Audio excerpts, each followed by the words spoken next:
This week, the Lion Week in Review comes to you from Dallas, Texas at the Gaylord Texan Hotel at the National Religious Broadcasters Convention. We'll take you inside coming up next. Welcome into this special edition of the Lion Week in Review. We're on the road. Managing Editor Josh Mann, riding side saddle. Good to have you, Josh. Good to be here. Here we are in Dallas. This is our first trip on the road for the Lion Week in Review. You enjoying it so far? Yeah, it's been great. Yeah, we are at the National Religious Broadcasters Convention. It's really a sea of various communicators in podcasting, digital creation, content creation, I guess is what it's called today, Josh. Yeah, there's so many people from all across the Christian media landscape, other, newsy publications, but also people producing children's television programs. I mean, you've got just about everybody here, it seems like. I've only been here 2 years now, and the thing I tell people that have never been is you would be amazed at the size and scope of this thing. The breadth of the production values of some of the people in Christian media is stunning. It's enormous. There's a tractor trailer over here. There's a huge motorhome. Yeah. There are vans. There are vehicles that have been driven in as billboards. It's actually remarkable. The panel discussions and breakout rooms here at the convention are also really interesting. I had the opportunity to moderate a panel. You were there kind of watching alongside and talked with some of the participants. Something that's near and dear to us, obviously, at the Lion and the Herzog Foundation broadly, school choice and parenting. That was sort of the thrust of the panel. That's right. So many, these four panelists are so concerned about the family, about especially the indoctrination of children, this issue of supposedly transgender children. Yeah. Can a kid pick their gender? And some of these people were on the front lines years ago. I mean, 2018, 2019, before most Americans were aware it was an issue. It was really interesting for me to hear kind of the heart behind why they're doing what they're doing, what their concerns are, and even some strategies. They were speaking to parents, conservatives, but also church leaders, really telling people, you've got to speak up and speak out and be bold on this issue, because if you're silent, the left certainly won't be. I'm really anxious to read the report that you'll file. I know you have sat down with some of the panelists that I talked to while we were here. One guy is called Billboard Chris, and he's actually a Canadian. He's going to be featured on shows like Tim Pool's and others. He's really kind of become a bit of an international phenomenon. Talk a little about him. Yeah, so I had seen him on social media basically, and so I had a chance to sit down with Billboard Chris, and there's going to be a Lion article, just feature story about him, his story. How did this guy who was a financial advisor leave his line of work and start wearing basically a poster at college campuses and other places? And why is he doing it? One of the main things he told me is he's got two daughters, and they were about 8 and 11 years old when he started this, and he realized nobody at the time, this was 2018 or so, really was studying what these gender-altering drugs do to kids, and that they're irreversible, that there's permanent damage done. They sterilize children. It's some of these same reasons we're seeing European nations now move away from this kind of medicine. Well, he's been now out and about in major cities across the world. In fact, he has sued the government of Australia over one of their government censors for censoring his speech there. Yeah, they have a government office, he said, designed for, protecting certain speech or Yeah, and if this isn't Orwellian, it's called something like the Office of E-Safety.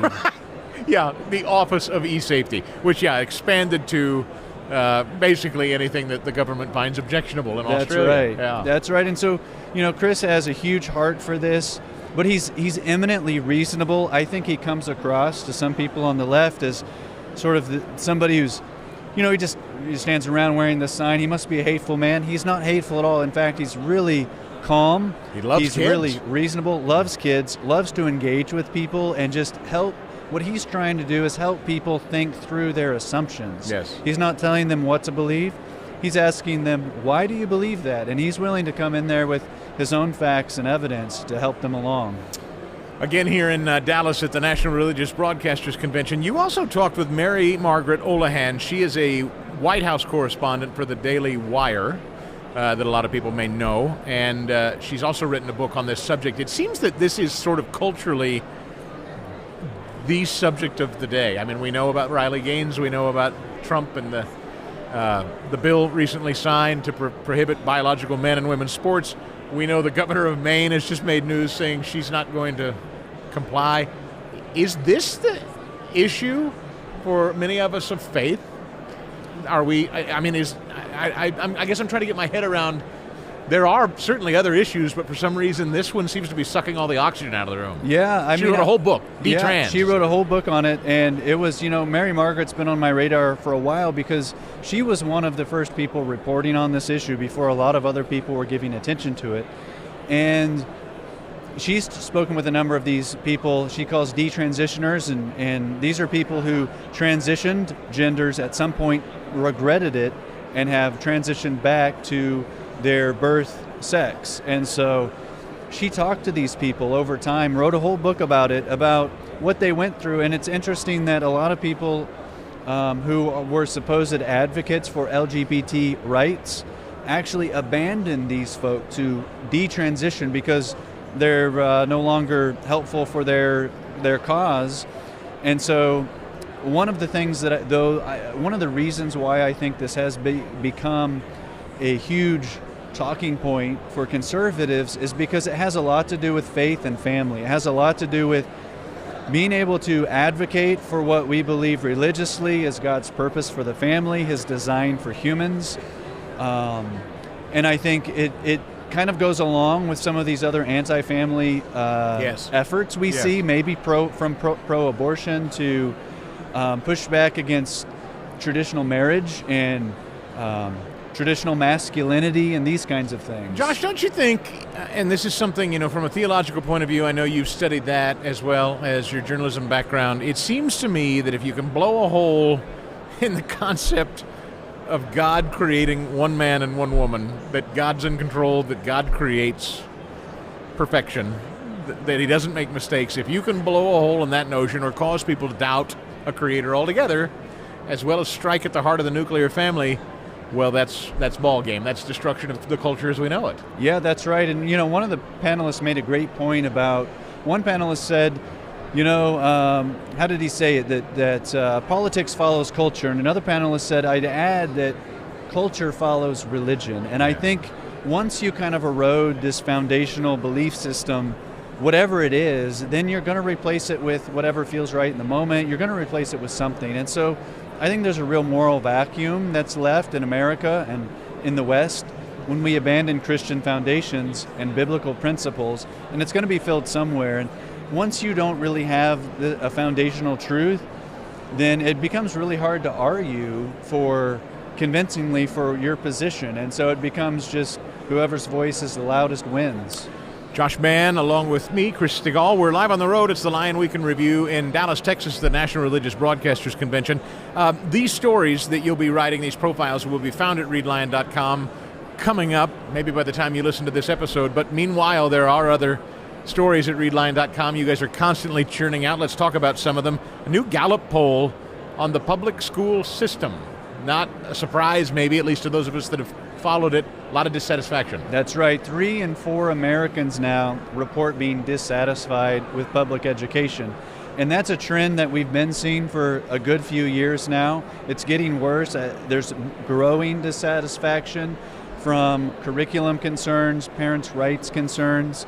It's not just people on the right. There are even people on the left who don't like their kids being taught things that they consider ideology. So there seems to be somewhat of a coalition of parents who are saying, can we get back to the basics, reading, writing, and arithmetic? But it's one of the reasons we've seen Christian education and homeschooling booming, and we're seeing legislatures in states around the country considering starting or expanding school choice to give parents more options. We have been talking a little about the governor of Maine. I've mentioned her on the radio show that I host as well in the morning. She has just flatly said this was a really rare, maybe historic exchange, actually, when you think about it.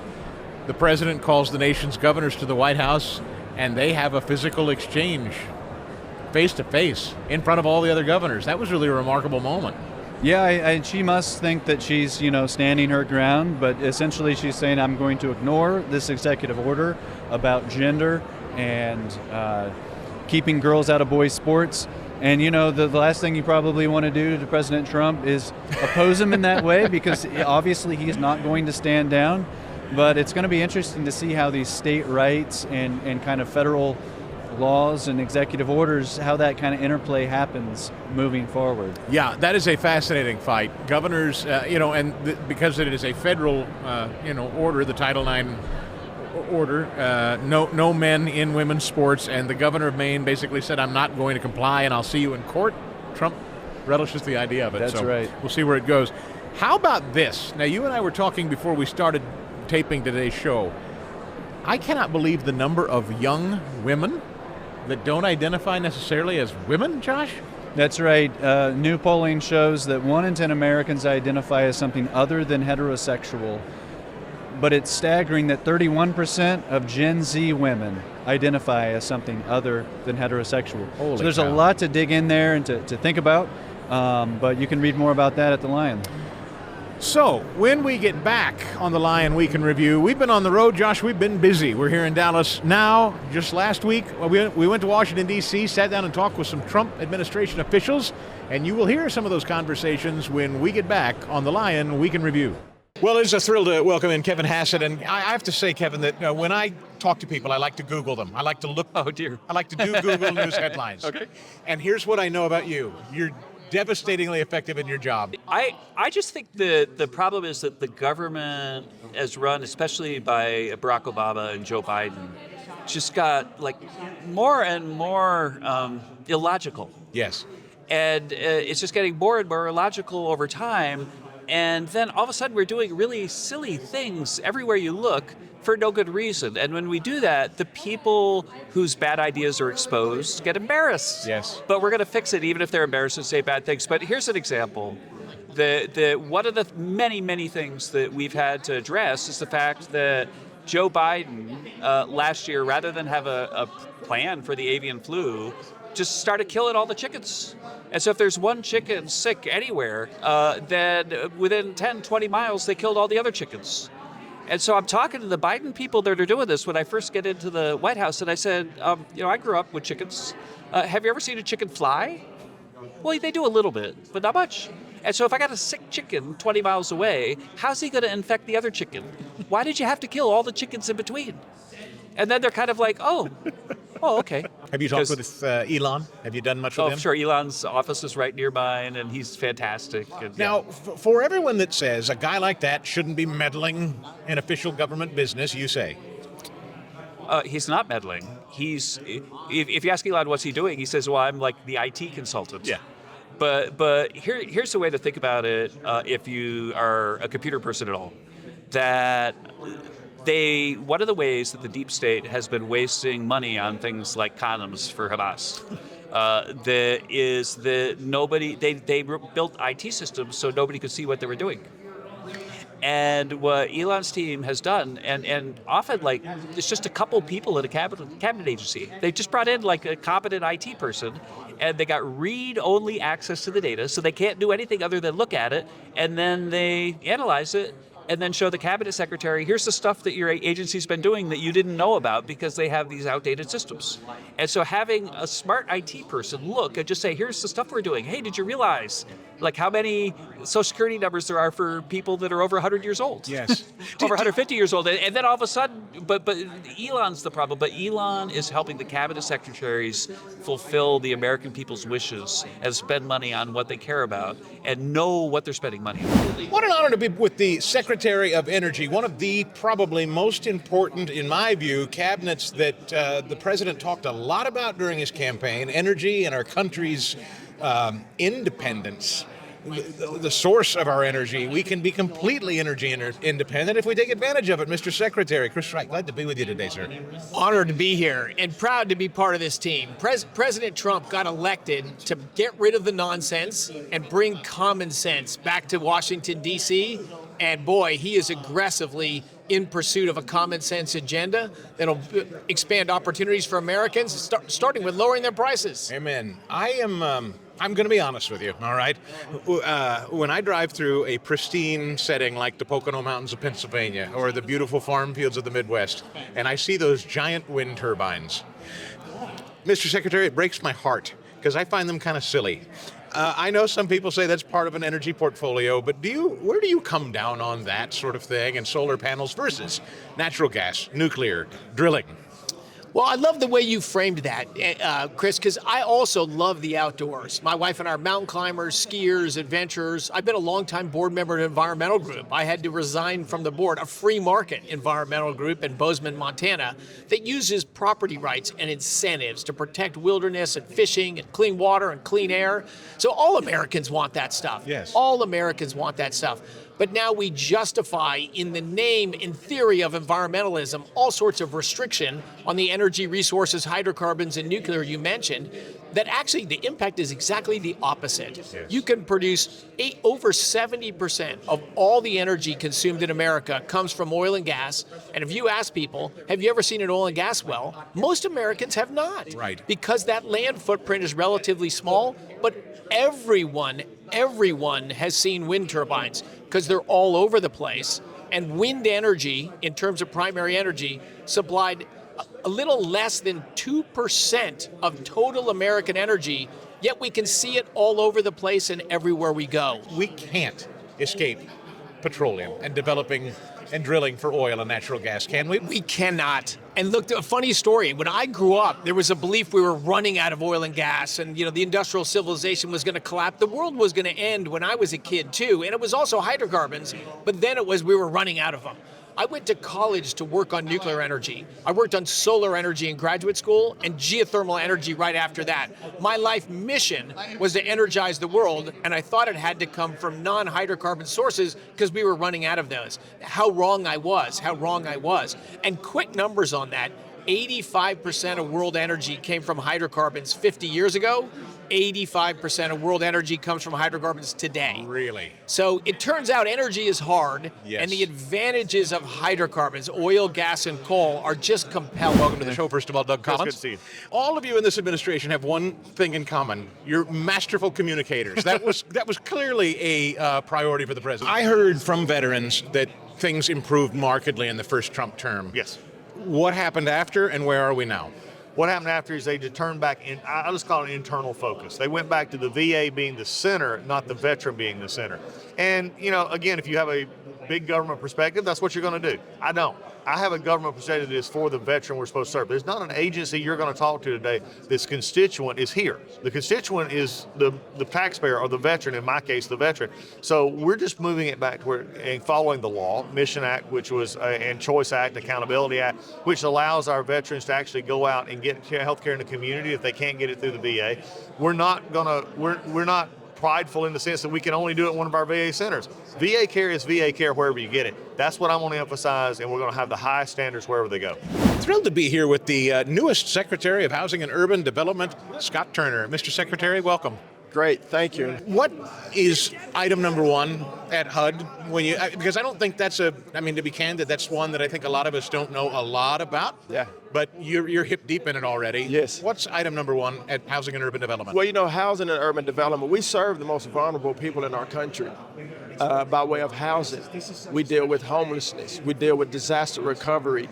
And a lot of people don't know, you think about housing and urban development, you think about just housing in urban neighborhoods, but we serve urban, tribal, and rural. We also deal with the homelessness issue in our country, homelessness for families, single individuals, single mothers, veterans, working with the Veteran Administration. And so, HUD it's a big deal in our country because housing impacts and touches everyone. And that's a big reason why I love HUD is because you get to touch people. Housing doesn't have a party. Poverty doesn't have a party. It's not Republican. It's not Democrat.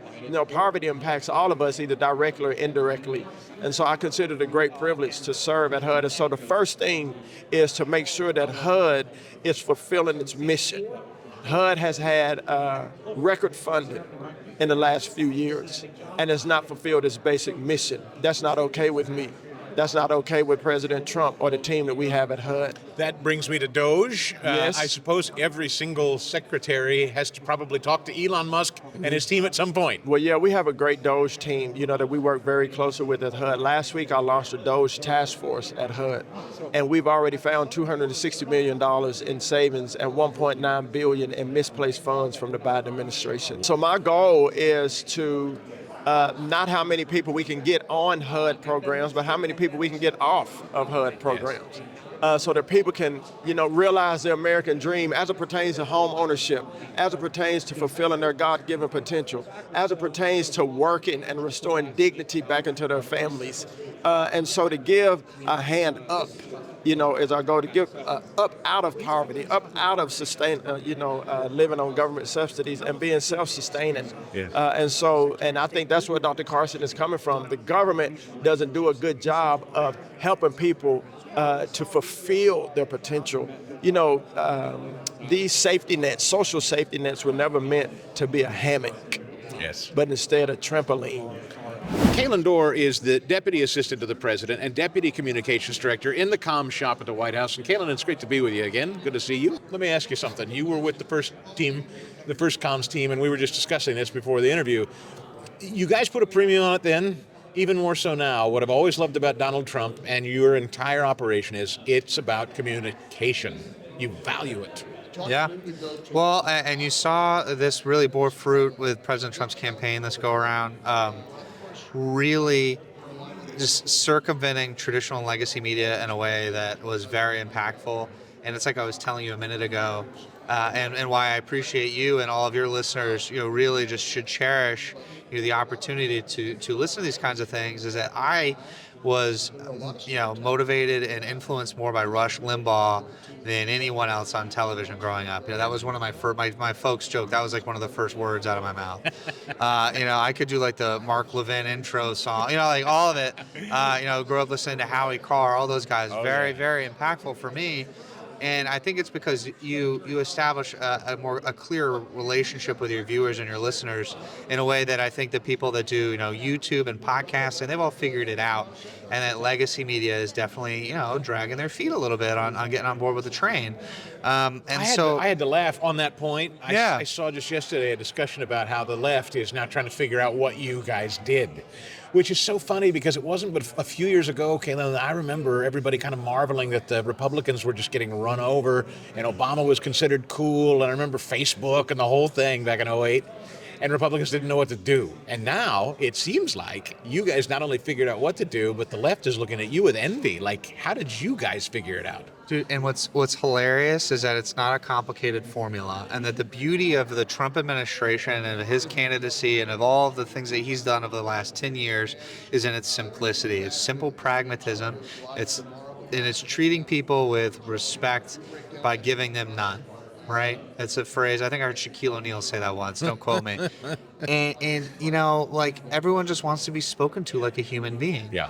And the opposition to this, or opponents of the administration's agenda, the way they feel the way they do is grounded in this belief that they win when you feel alone, Chris. Yes. So like when you're the only person who thinks, prays, feels, eats, belches, whatever way that you do, you feel more prone to, adhering to their, cultural norms, their ideology, their policy agenda, and all of it is geared to kind of perpetuate that. Whereas the Trump administration and the campaign and everything he's done, like I said, has been about knocking down barriers, providing transparency, simplifying everything, and just simply being pragmatic. The theme, ultimately, I'm kind of out here seeding this out there. I don't know that everyone agrees with me, but the theme of the first 30 days, and I hope it continues. I obviously can't speak for how the president's going to do this, but the theme of the first 30 days has been America is back in the most unapologetic,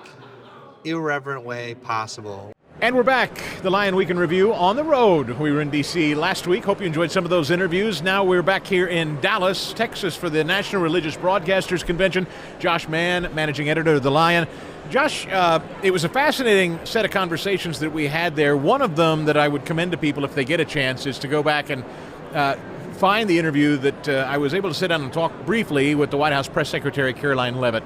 And what has just gone viral is her response to her cross necklace and why she wears it. It's really kind of something. And I know she's been challenged about this before, but she's wearing her faith. She's standing boldly for it, unapologetically.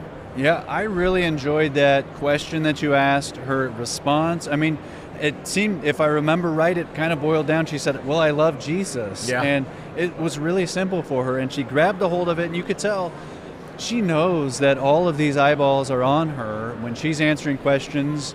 I think there's probably more scrutiny right now with the current administration than we've seen in the first month of any presidential administration in recent history. She's at the center of it, unflinching. Yes. And so proud of her Christian faith, proud to be a mom. Same with Hegseth. Pete Hegseth, Secretary of Defense, same deal, has testified openly before his subcommittee hearing, or before the hearings to confirm him. Same deal. He said that, yes, he's had his failings and he's fallen short and he's gotten himself into trouble. He acknowledges that. But he's, again, called on his faith in Christ. I don't know that I can remember a time that I've seen so many cabinet officials, cabinet-level people in a presidential administration publicly proclaiming their faith. Yeah, and I think it's refreshing. I know some people worry about mixing faith and politics, but as a Christian, I think, we've always said that you should take Christ wherever you go. Your Christian faith should inform your work, whether it's political work, media work, whatever you're doing. And so it's kind of refreshing to see people unashamedly proclaim Christ in these ways, really, and frankly, after an administration that seemed to not only not welcome that, but actively try to shut it down. I talked to my daughter's school not too long ago during a career day. They were asking me about media, and I said to them, one of the things as believers, if you in fact are, is to proclaim your faith in your work. You don't have to shy away from it. And I told these kids, if you can embrace that, young people in particular, they need hope. That's what they need. Given that story that we just talked about, I know we're wrapping up here, but you just told a story before we went to break in the previous segment, the number of kids that don't even know how they identify physically as male or female. That's a lost generation. Yeah, that's right. And so Gen Z right now, about 1 in every 4 do not identify as heterosexual. Obviously, they're going through a lot. There's a lot of cultural turmoil. These kids do need strong homes, strong parents, and a Christian worldview in our view. And so, we're keeping tabs on this at the Lion, but also trying to help parents stand up for their faith and inform their kids. ReadLion.com for all of these really significant and important stories. They're churning them out constantly, every single day, all week long. If you missed any of this show or you want to go back and hear it or any of our previous shows, check it out on our YouTube channel. And we will see you next time right here on The Lion Week in Review.